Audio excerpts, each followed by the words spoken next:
Now I would like to welcome two very important voices. The first is Pier Luigi Sacco from the OECD Centre of Entrepreneurship, SMEs, Regions and Cities. Thank you very much. Thank you.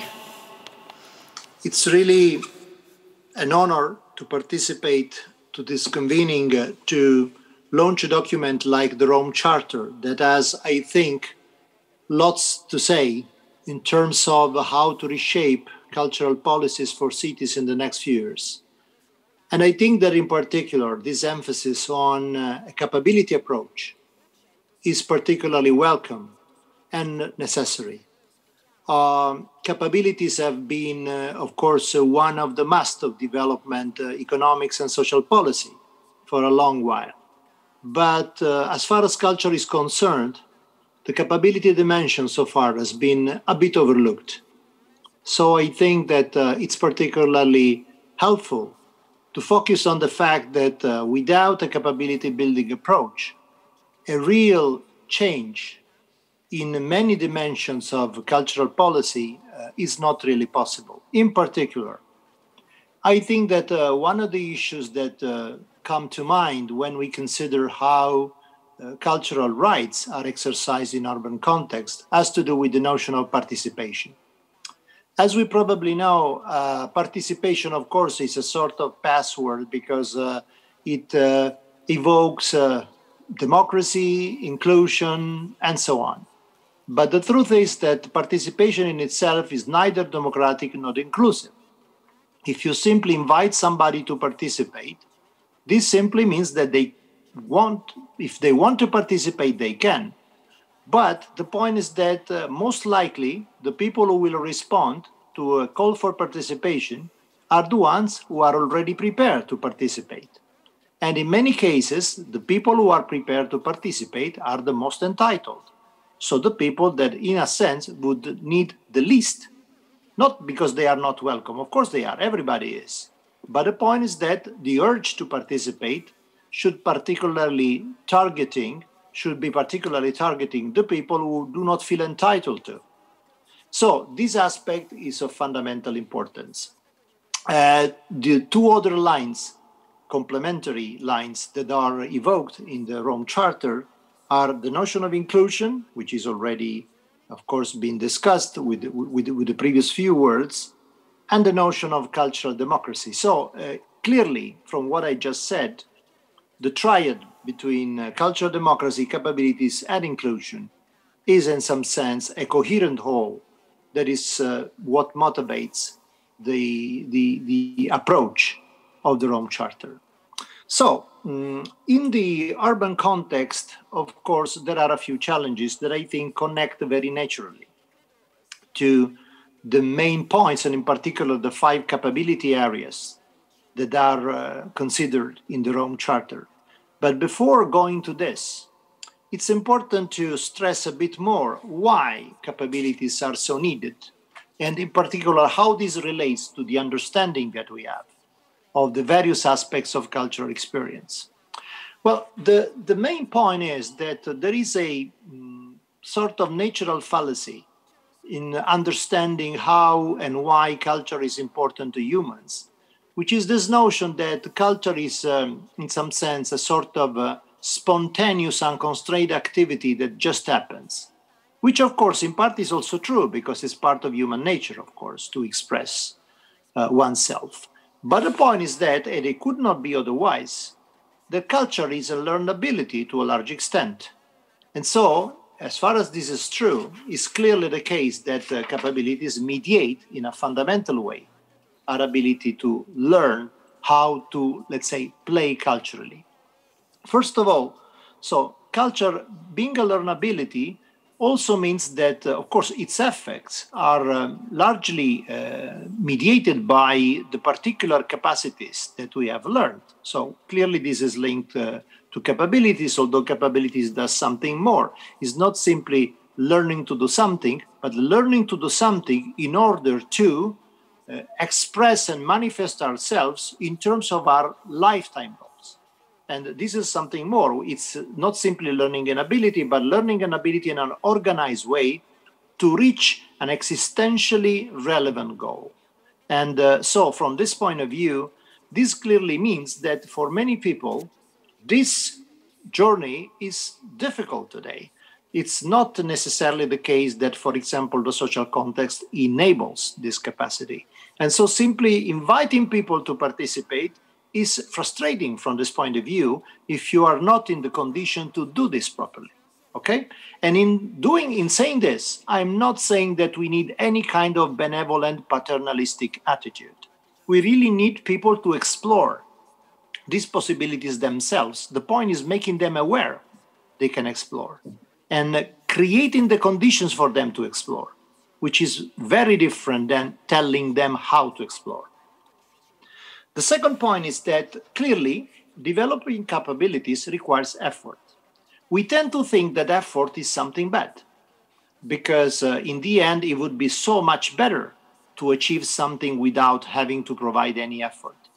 But what we are learning from the cognitive psychology research of the last few years is that although effort is certainly something that requires some self-discipline and self-control, effort is also extremely important for us to understand what is meaningful to us.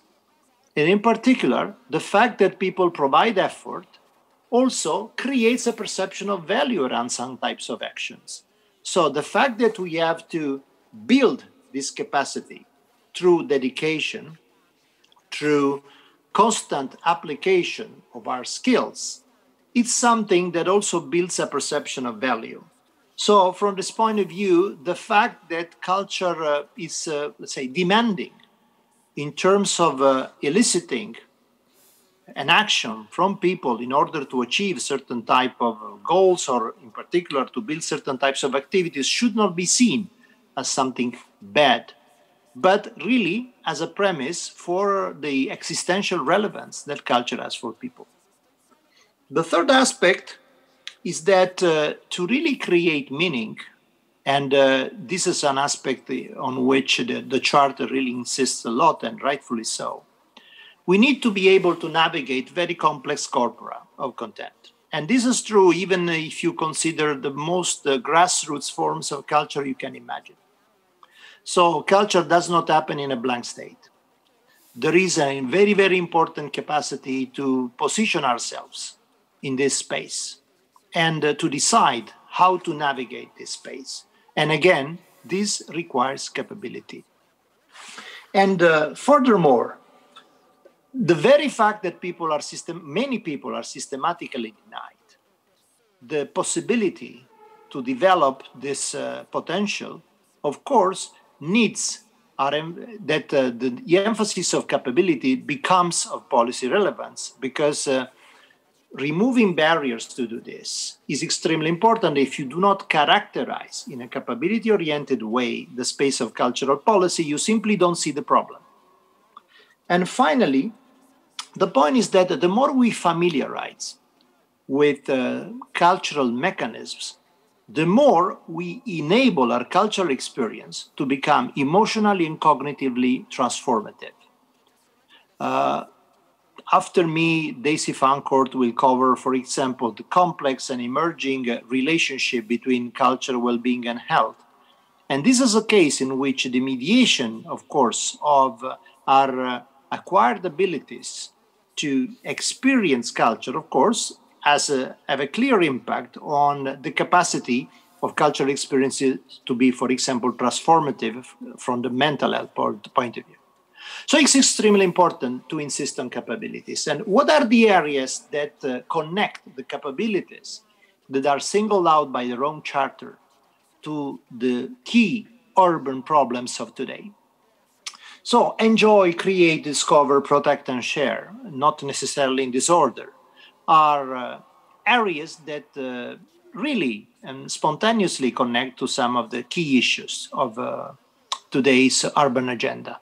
Consider, for example, the aspect related to the enjoy capability. Enjoying culture is also enjoying the city, and this naturally leads to the issue of what Henri Lefebvre, one of the most important urban geographers of the last century, calls the right to the city. the capacity for communities to exercise their active role in the functioning of urban communities. And in particular, again, this means being enabled to do this. And this is particularly important in all these circumstances in which the public decision-making processes are not really including everybody, the points of view of everybody in deciding, for example, what is the best way to use, for example, public resources in the urban domain. From this point of view, so enjoying culture and enjoying the city are two sides of the same coin. And the fact that the right to the city has been so systematically overlooked, for example, in all the cases in which, for example, the recent experiences in creative cities development have apparently brought culture at the center of the urban agenda, but in practice they have done this in a very exclusionary way, just privileging the point of view of, let's say, the so-called creative class, or however we want to call it. This is clearly one point that needs further reflection. A second point is related to the create ability, is what we could call creative urban problem solving. Today, decision-making processes on the urban realm have to do with urban consultations. We simply ask people to express themselves. Again, who will speak? The ones who are entitled to speak already, the ones who know how the game works. But the point is exactly that there are so many voices that are not listened to or not even properly addressed. And from this point of view, how can we do it? Well, again, culture can give us incredibly important insights in this regard in terms of creative collective problem solving, unleashing collective intelligence. And of course, if this has to do with the create capability, this of course also has to do with certain dispositions that are so deeply ingrained in human nature, like, for example, playfulness. We are learning today to use playfulness to include everybody, because the language of play, the grammar of play, is something that is also a result of a gene-culture coevolution in humans. And so, for example, it's not an illusion to consider possible future mechanisms of creative problem solving, which are exercised at a collective level in a truly inclusive way, using in a different capacity the social grammar of playfulness. And culture can be the way through which this can be exercised. And then, of course, if you consider the discovery capacity, the issue becomes the enabling public space. You know, public spaces are sometimes something that, is apparently a commons, is apparently something that is open to everybody, but not everybody is entitled to the same extent to public spaces. And especially not everybody feels entitled to the same extent to public spaces. So the point is, how do we make them enabling? For example, there has been an outpouring of art projects in the public space in the last decade at least. But many of these projects have often been, again, an exercise, almost authoritarian exercise of artistic subjectivity over a community that has been used as a canvas. We need exactly the other way around approach. We need an approach in which the creative process is really co-generated by the community itself from the community point of view. And this is something that is immensely more challenging, immensely more difficult, but also immensely more impactful. So enabling public spaces through the discover cultural capability is something that I think, again, gives us a great way forward in terms of future actions in the urban space. And referring to the protect capability, here the natural relationship is with the Faro Convention's heritage community notion. So we have outstanding examples, for example, in our European and not only European cities, of how heritage communities already exist. For example, I have been working for a long time, and still I'm so deeply linked to a city like Siena, where the system of contradas has been existing from centuries. And they are probably one of the closest historical illustration of the notion of heritage community that one can imagine with the community museums that are literally curated by the community itself. So this idea of the heritage community as a form of protection that is not simply, preventing damage, but is creating a social organization that revolves around the shared heritage, is again something that is very, very important in terms of capability building. And finally, the share capability is clearly linked to the issue of cultivation of diversity and our capacity to really generate multicultural urban communities today. And this is really challenging our social abilities in a very deep sense. I don't have the time to elaborate on this, but many of our pro-social emotions are determined by social incentives that not necessarily favor intercultural dialogue. And nevertheless, culture can be extremely powerful in debunking the mechanisms that prevent our capacity to appreciate cultural diversity as a result of certain evolved social dispositions that we have. So what I'm saying is that what the Rome Charter really puts into focus is that some of the most urgent and burning issues in urban policies today could be tackled through a cultural strategy in ways that not necessarily are alone game changers, but that can contribute to a substantial extent to change the nature of the game and especially to overcome some of the biggest difficulties.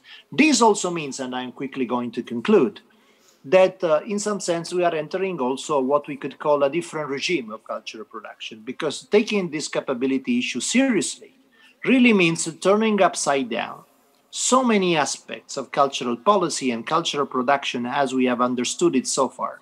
And it's highly significant that this happens in a place like Rome, because Rome, by the way, has been the cradle of the most historically ingrained regime of cultural production, which is patronage, that historically is born at the transition between Republic and Imperial Rome.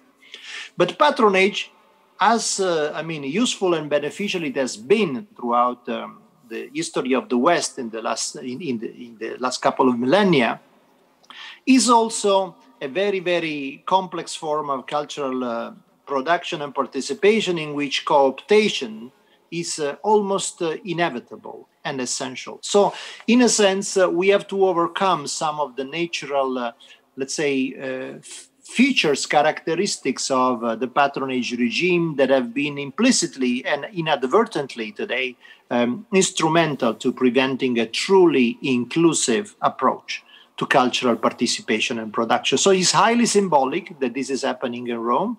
And I think that we really have now to meditate carefully what are the implications of the Rome Charter, and especially how can we translate them into a meaningful new way of cultural policy. Thank you very much.